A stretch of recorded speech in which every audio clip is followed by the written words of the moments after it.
at some point you're unwilling to tolerate this idea of a Trump put? Is there a threshold? I think your question is so stupid. I mean, I think it's I don't want anything to go down, but sometimes you have to take medicine to fix something.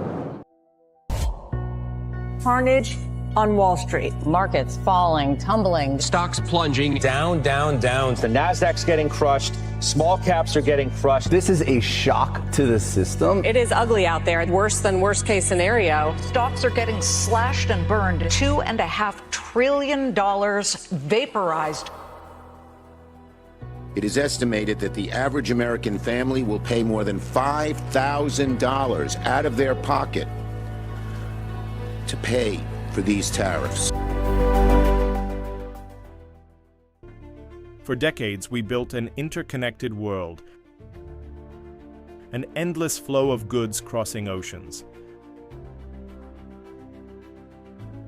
a global dance of trade and shared prosperity, a system that seemed unshakable.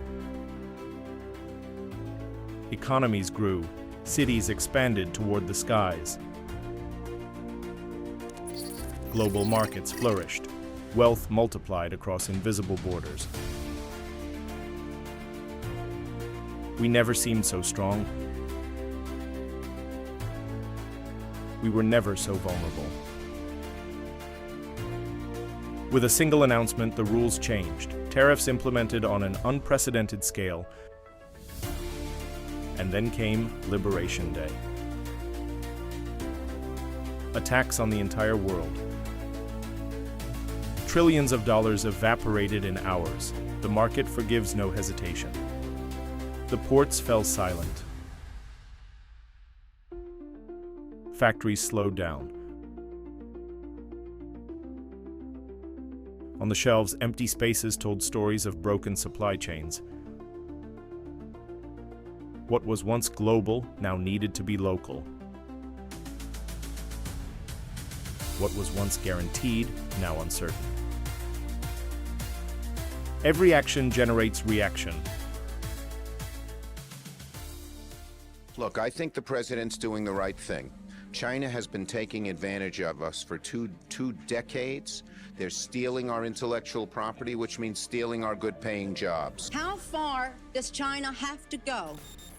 How much more repression? How big a trade deficit and loss of jobs for the American worker? And how much more dangerous proliferation has to exist before members of this House of Representatives will say, I will not endorse the status quo. The lack of market access, the rip-off of our intellectual property, the transfer of technology, a country that is not willing to play by the rules in any respect in this trade relationship, you have a serious threat not only to our relationship, but to the industrialized world. Further, what they have said is that we need to not worry about manufacturing in America, because what we should establish is a policy of unfettered free trade. We don't need tariffs. What we need is to allow corporate America the freedom to throw American workers out on the street, people who are making 15, 20, 25 bucks an hour, health care, pensions, throw them out on the street, because somehow, Madam President, we are going to create wealth in America and good-paying jobs in America as we shut down plants, we move to China, corporations there pay workers 20, 30 cents an hour, and we bring the product back into this country. It's also proper for advanced economies like the United States to insist on reciprocity from nations like China that are no longer solely poor countries, to make sure that they're providing access to their markets and that they stop taking intellectual property and hacking our servers. It's beating the hell out of you, but they are beating the hell out of this country. I don't know how your audience feels, but I think people are tired of seeing the United States ripped off. And I can't promise you everything, but I can tell you one thing, this country would make one hell of a lot of money from those people that for 25 years have taken advantage. It wouldn't be the way it's been, believe me. Overseas, factories closed. On American soil, others were born.